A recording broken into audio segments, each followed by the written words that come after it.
दक्ष प्रजापति की 16 कन्याएं हुई, जिसमें 13 कन्याओं का विवाह धर्म के साथ हो गया। श्रद्धा, मैत्री, दया, शांति, तुष्टि, पुष्टि, क्रिया, उन्नति, प्रतीक्षा, मूर्ति, एक एक पत्नी से एक एक बेटा हुआ। धर्म और मूर्ति से महाराज नर नारायण का प्राकट्य हुआ, जो बद्रिकाश्रम में तपस्या करते हैं। जो 14वीं बेटी थी उसका विवाह हुआ अग्नि के साथ, जिसका नाम स्वाहा। 15वीं बेटी जिसका नाम था सुधा, उसका विवाह पितर के साथ हुआ। और जो 16वीं बेटी थी जिसका नाम था सती, उसका विवाह शंकर जी के साथ। सभी का परिवार चला पर सती का परिवार नहीं चला, क्योंकि सती अपने क्रोध के द्वारा अपने शरीर को भस्म कर दिया। सती के पिता ने अपमान कर दिया था। बोलिए बांके बिहारी लाल की जय हो। आज जन्म का दिवस है और वक्ता को एक प्रसंग की मर्यादा होती है समय के अनुसार, इसलिए एकाग्रता रखेंगे तभी प्रसंग को पकड़ पाएंगे, नहीं तो प्रसंग निकल भी जाएगा। बोलिए बाके बिहारी लाल की। अब आने जाने वालों का तो तांता लगा ही रहेगा, इसलिए आप जो बैठे हैं वो अपने मन को एकाग्र रखेंगे। बाकी जिसको आना पीछे से, आने का विधान पीछे से करें लोगों, नहीं तो एक भी आदमी आता सबका मन व्यग्र हो जाता। क्योंकि जब तक मन एकाग्र नहीं होगा तब तक कितनी भी अच्छी कथा कहे महाराज जी, ऊपर ऊपर निकल जाएगी। इसलिए वक्ता को सबसे पहले सबके मन को एकाग्र करना पड़ता है। वक्ता का नियम है, पहले सबके मन को एकाग्र करने के बाद परोसना पड़ता है। भाई बर्तन को पहले साफ करना पड़ता है, फिर उसमें कुछ रखा जाता है। गंदे बर्तन में रख देंगे तो वो पदार्थ ही खराब हो जाएगा। अब श्रीमद् भागवत रूपी अमृत जो परमहंसों का के द्वारा पोषित यह अमृत, शोधित अमृत है, और उसको हम परोस दें ऐसे ही बिना पात्र को शुद्ध किए, ये उचित नहीं। इसलिए आगे से निकलने की परंपरा बंद कर दें। पीछे से जिसको आना पीछे आए तो पीछे बैठे, और क्या, जिसको आगे बैठना है आगे आए। बोलिए बाके बिहारी लाल की। ये केवल खलौन वालों पर लागू होता है, बाहर वालों पर नहीं, क्योंकि बाहर वाले तो बेचारे कभी उनका आगमन जो है आगे पीछे भी हो सकता है समयानुसार, पर खलौन वालों पर लागू होता, पीछे आए तो पीछे बैठे।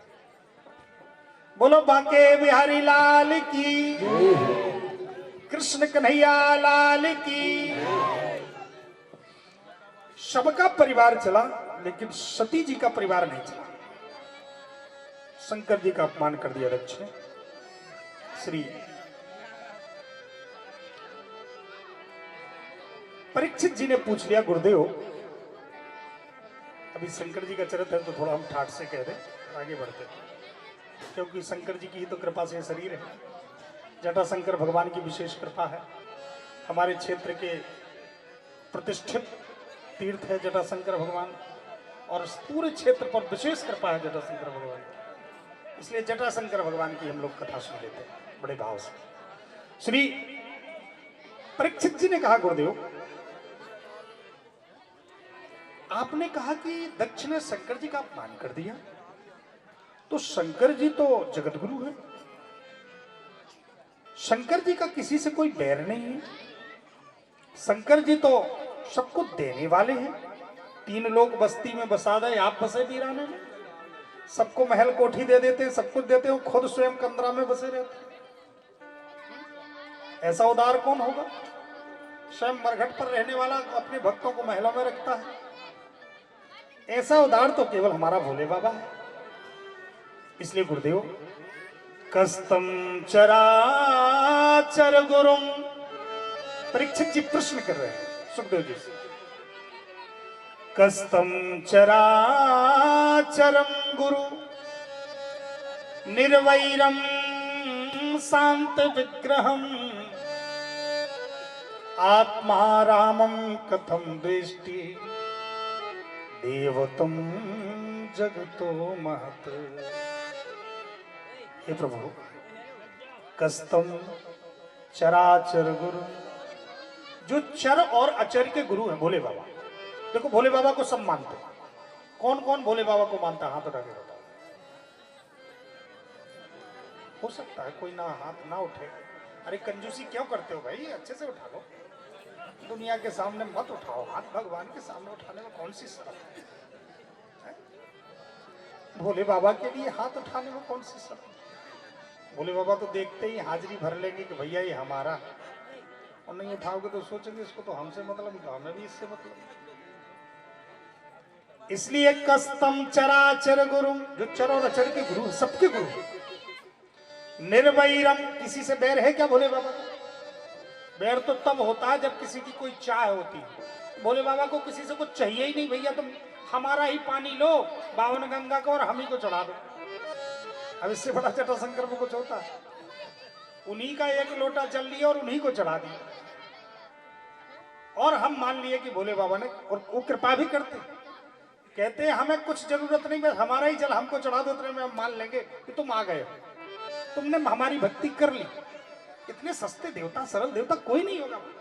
और देवता को तो मिठाई खरीदने जाओ, सामान लेने जाओ, कपड़ा लेने जाओ, लेकिन हमारे भोले बाबा को कुछ नहीं। तो बोले फूल पाती, बोले नहीं नहीं नहीं, जो कोई ना चढ़ाता हो तुम तो भांग धतूरा भी लिया तो ले लो। इसलिए कस्तम चराचर गुरु, जो चर और अचर के गुरु है। निर्वैरम, किसी से इनका बैर नहीं है। शांत विग्रहम, हमेशा शांत रहते। मन शांत किसका होता है? जिसके मन में कामनाएं होती। जितनी ज्यादा तुम्हारे मन में कामना होगी उतना मन शांत होगा। चाहे भले संसार भरे का तुम्हारे पास सामान हो, तुम राष्ट्रपति भी बन जाओ, प्रधानमंत्री भी बन जाओ, लेकिन अगर तुम्हारी कामना मन की समाप्त नहीं हुई तो तुम्हारा मन अशांत बना रहेगा। शांतम निर्वैरम, शांत। भोले बाबा को कौन सिखाऊंगा?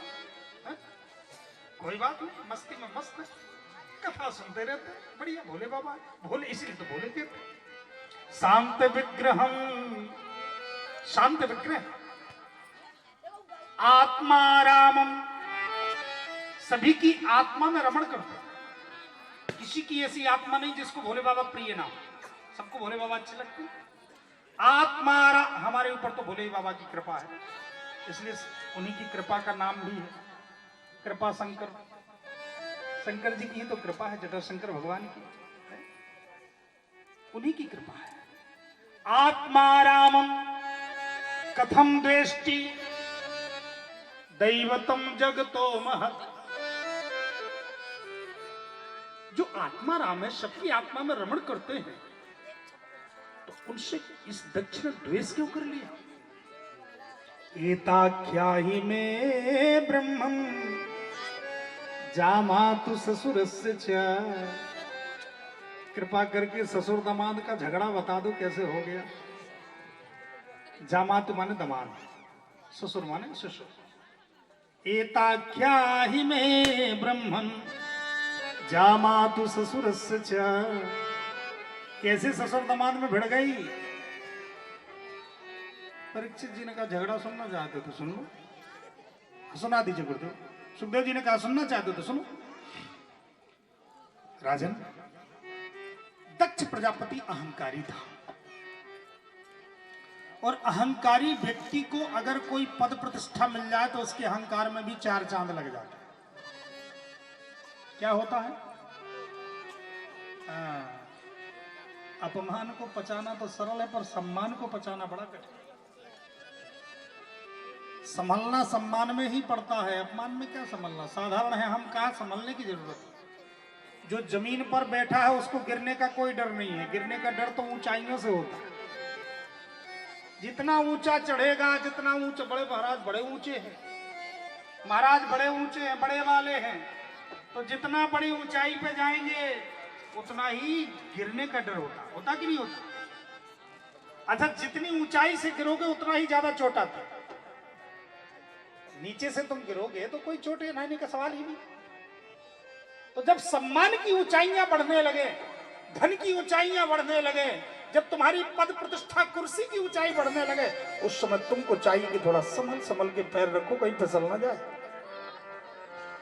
अगर फिसले तो चकनाचूर हो जाओगे। ऊंचाई से गिरने पर बहुत ज्यादा नुकसान हो जाता है। इसलिए सम्मान में संभलने की अति आवश्यकता है। अपमान में तो थोड़ा दुख लगेगा, निपट जाओगे, पर सम्मान को अगर नहीं बचा पाए तो सम्मान में अहंकार बढ़ता है। बाहरे हमें तो 2-4 माला लोग पहनाने लगे, अब लगता है और 2-4 लोग पहना, और नहीं पहनाए तो गुस्सा आने लगे, बताओ ये हमारा हो, इसने माला नहीं पहना, गुस्सा आ गया, हमारा नाम नहीं, हमको ऐसा नहीं कहा, हम प्रतिष्ठित हैं। तो सम्मान को पचाना बहुत कठिन होता है। जिसने सम्मान को पचा लिया, कितना भी सम्मान हो, उस स्थिति में भी उसको अहंकार न आवे, ये भगवान की बड़ी। और ये देखो तब आता है जब गुरुजनों का संग होता है। अगर जीवन में गुरुजनों का संग है, महापुरुषों का संग है, तो तुम्हारे जीवन में कितना बड़ा सम्मान हो जाए, लेकिन तुम्हें अहंकार नहीं आएगा, हमेशा साधारण बन के रहोगे। गुरुजनों की कृपा होती है जिसके ऊपर। ये नियम। दक्ष प्रजापति को ब्रह्मा जी ने अध्यक्ष बना दिया। कहां का? देवताओं का। देवताओं में भी होता है अध्यक्ष। जैसे पार्टियां होती ना सबकी, अपनी भाजपा की अलग, फलाने की, अब हम किसी का नाम क्यों ले, तो नहीं तो कहेंगे पार्टी बंदी कर। तो सबकी अपने अपने अध्यक्ष होते हैं, कई कमेटी और कई संगठन होते हैं, सबके अध्यक्ष होते हैं। तो ऐसे देवताओं में भी अध्यक्ष होते, तो देवताओं का अध्यक्ष बना दिया दक्ष को। अब अध्यक्ष का स्वागत समारोह ब्रह्मा जी के यहाँ हुआ, ब्रह्मलोक में सब लोग आ गए, सबको बुलाया गया, सब आमंत्रण किया गया, बढ़िया भंडारा हुआ, सब लोग अपने दल बल के साथ पहुंचे। अध्यक्ष साहब सबसे बाद में आए। तो अध्यक्ष साहब सबसे बाद में आए, और जैसे आए अध्यक्ष साहब एंट्री किए गेट से, सब उठ के खड़े हो गए। अब अध्यक्ष साहब है वही हेड ऑफ द डिपार्टमेंट, इसलिए सब लोग उठ के खड़े हो गए। और जैसे उठ के खड़े हुए तो 2 लोग खड़े नहीं हुए, बैठे तो जो मंच पे 2 लोग खड़े, एक तो ब्रह्मा जी खड़े नहीं हुए और दूसरे शंकर जी।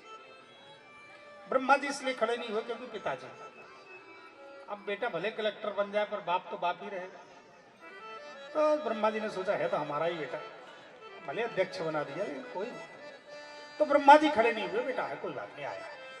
पर शंकर जी किस लिए खड़े नहीं हुए? शंकर जी देखे कि अभी लोग बैठे हैं तो प्रपंच चल रहा है इधर उधर की। देखो होता है जब 4 लोग 4 जगह से जुड़ते हैं, तो अगर खाली समय होता है तो फिर जो सामाजिक चर्चाएं होती हैं इधर उधर की, वो बातें होती हैं समाज में। जब 4 लोग बैठते, कहीं निमंत्रण में जाएं, कहीं जाएं, अभी सोचा पंगत में देरी है, तो फिर चर्चाएं छिड़ जाती हैं और लोग चर्चाएं करने लगते हैं। शंकर जी ने सोचा इधर उधर के प्रपंच चल रहे हैं, इसको कहते प्रपंच। तो महाराज प्रपंच चल रहे हैं, संसार की बातें, सत्संग तो कोई कर नहीं रहा है। तो शंकर जी ने माला उठाई और प्रभु का स्मरण करने लगे। और जैसे प्रभु का स्मरण किया तो इनकी लग गई समाधि, आंख हो गई बंद, ध्यान गया भूल, आंख बंद करके ध्यान करने लगे, मस्ती में मस्त। हो सकता है एक आध भांग का गोला लेके आ गए। अब भोले बाबा से भोले बाबा क्यों कहें, लेकिन भोले बाबा मस्ती में मस्त, राम नाम का। और सबसे बड़ा नशा तो महाराज राम नाम का होता है। जिसके जीवन में कथा का और नाम का नशा चढ़ गया, उसको कोई नशा महाराज असर दे ही नहीं सकता। सबसे बड़ा नशा तीर्थों में देखो, बड़े बड़े संत दाढ़ी बढ़ा के, घर द्वार छोड़ के, ये किसके नशे में घूमते रहते हैं? ये राम नाम का नशा है, ये कथा का नशा है। माला लटकाए दौड़ते चले जा रहे हैं। आपको लगता होगा कैसे, लेकिन उनको नशा है। बगैर नशा के कोई नहीं दौड़ता है। जैसे जो शराब नहीं पीता है, और शराबी को देखो, वो दौड़ता जाएगा जहां शराब मिले, चाहे खेत में मिले, चाहे खलिहान में मिले, चाहे कहीं मिले, दौड़ता जाएगा रात दिन। उसको नशा है। जिसको राम नाम का नशा है, जिसको कथा का नशा, जिसको सत्संग का नशा है, वो भी रात दिन दौड़ता रहता, कहाँ चल रहा है। आज भोले बाबा इतने नशे में डूबे हुए हैं, कथा के और नाम के, मस्ती में मस्त। उसी समय दक्ष ने देखा, क्रोध गया, ये अहंकार है। इतने लोग खड़े हुए, इस पर दक्ष को किसी प्रकार का खुशी नहीं हुई। और एक भोले बाबा, इतने लोग खड़े हुए तो उसको कोई खुशी नहीं हुई, और भोले बाबा नहीं खड़े हुए तो इसको बड़ा क्रोध है। दक्ष बोल पड़ा, अयम तू लोकपालाना यसघ्नो निरपत्रपः श्रूयताम ब्रह्मर्षयो सहदेवा सयाग्नया नाहं बभ्रतो राजन अज्ञानम न च मत्सरा। यहां पर उपस्थित समस्त यक्ष नाग किन्नर देव ऋषि मुनिगण ध्यान दें। जो कुछ मैं कह रहा हूं बड़े होशबाज से कह रहा हूं, ये दक्ष कह रहा है। इस समाज में कुछ ऐसे लोग आए हुए हैं जिनको समाज में बैठने का भी ज्ञान नहीं है। ऐसे लोगों को समाज में बुलाना भी नहीं चाहिए जिसको बैठने का भी ज्ञान ना हो। अब सब एक दूसरे की तरफ देखने लगे। अध्यक्ष साहब आते ही सीधे बरस पड़े, ये तो बड़े कड़े अध्यक्ष साहब हैं। चुनाव तो हो गया लेकिन अध्यक्ष तो बड़े केड़े। अब क्या करें? बोले यहां पर कुछ लोग ऐसे आए हुए हैं। तो लोग देखने लगे आखिर इशारा किसकी तरफ। तब तक कह दिया कि अयम तू लोकपालाना। अपने आप को बड़ा लोकपाल मानते, विशिष्ट मानते हैं। यसगनो निरपत्रपः।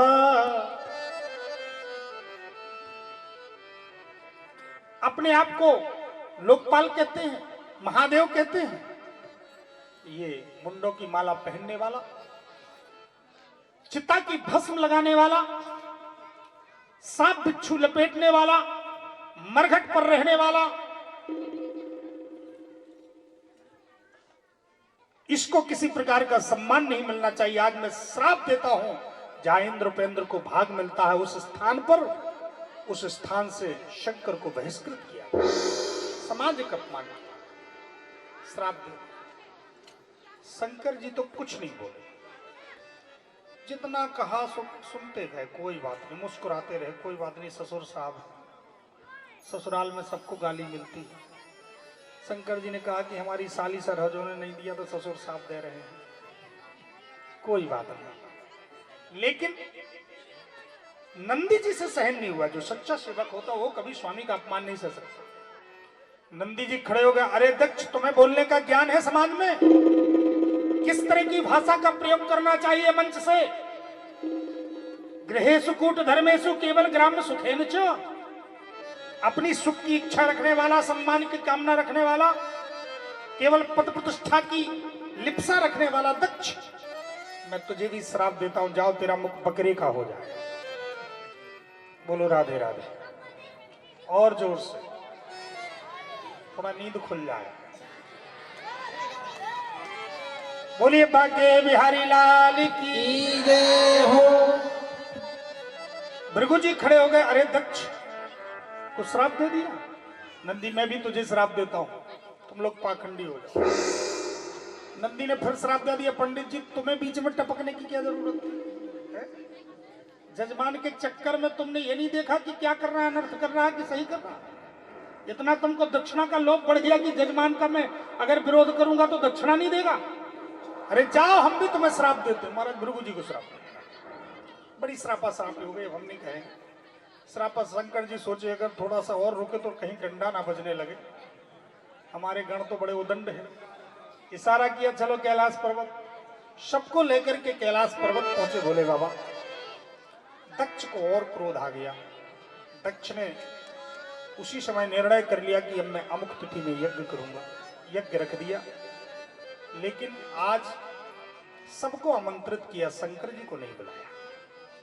उद्देश्य भी केवल शंकर जी का अपमान करने का था। सभी देवता उपस्थित हुए, ध्यान देना। इस कथा का सार क्या है? समस्त देवता उपस्थित हुए यज्ञ में, पर शंकर जी को नहीं बुलाया। पूरी कथा सुनेंगे तो सार समझ में आ जाएगा कि भले सत्कर्म है, भले यज्ञ है, लेकिन किसी के अपमान का लक्ष्य लेकर के भी सत्कर्म सद्धर्म किया जाएगा तो उसका परिणाम विपरीत आएगा, अनुकूल नहीं आएगा।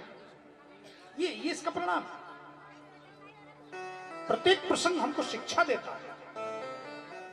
आज शंकर जी का अपमान करने के उद्देश्य से इस दक्ष ने यज्ञ रखी। सारे देवताओं को सपरिवार आमंत्रित किया। सभी लोग सपरिवार विमानों के साथ गड़गड़ाते हुए चले, और जैसे ही सबके विमान चले, श्री सती जी ने देखा आज सबके विमान जा रहे हैं। ऊपर की तरफ देख रही, क्या बात है, आज कहीं विशेष भंडारा है क्या? सपरिवार सभी लोग जा रहे हैं। और जैसे ही सती जी ने निहारा तो चंद्रमा की पत्नी रोहिणी ऊपर से इशारा करती, सती अरे बहन तू नहीं चलेगी? कहा? अरे तेरे मायके में बहुत बड़ा यज्ञ हो रहा है, तेरे मायके में बहुत बड़ा यज्ञ हो रहा है। सती जी के तो रोंगटे खड़े हो गए कि मेरे मायके में यज्ञ और मुझे अता पता नहीं है? मेरे मायके में इतना बड़ा यज्ञ हो रहा है और मुझे अता पता नहीं।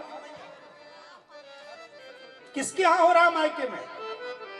गांव वालों के यहां? अरे नहीं, गांव वालों नहीं, तेरे पिताजी के यहां। अब सती जी की और धड़कन बढ़ गई, मेरे पिताजी के? पिताजी के यहां यज्ञ हो गए और बिटिया को पता ना चले। अब सती जी का मन में नैहर प्रेम जागा, मायके का प्रेम जागा। माताओं का मायके के प्रति बड़ा प्रेम होता है, मायके के प्रति बहुत प्रेम होता है। ससुराल में कोई कार्यक्रम हो कोई बात नहीं, कर्तव्य करती रहती है, सब स्वाभाविक है। पर मायके में अगर कोई कार्यक्रम होता है तो पहले से ही तैयारी बनना शुरू हो जाती है। मायके में कोई कार्यक्रम होता तो बड़ा उत्साह होता, चलो जाएंगे वहाँ, बहनें मिलेंगी, फूआ मिलेंगी, फूफा मिलेंगे, जीजा मिलेंगे, अनेक अनेक सहेलियाँ मिलेंगी। मायके मायका मायका होता, मायका माने मायका, जहाँ माई रहती, तो मायका बड़ा प्रिय होता है, अत्यंत माताओं को प्रिय होता मायका। सब अपमान सह लेंगी लेकिन मायके का अपमान नहीं सह पाती और करना भी नहीं चाहिए। मायका अत्यंत प्रिय होता है। कहते 100 डिग्री बुखार चढ़ाओ, अगर कोई मायके से आ जाए तो बुखार भी उतर जाता है।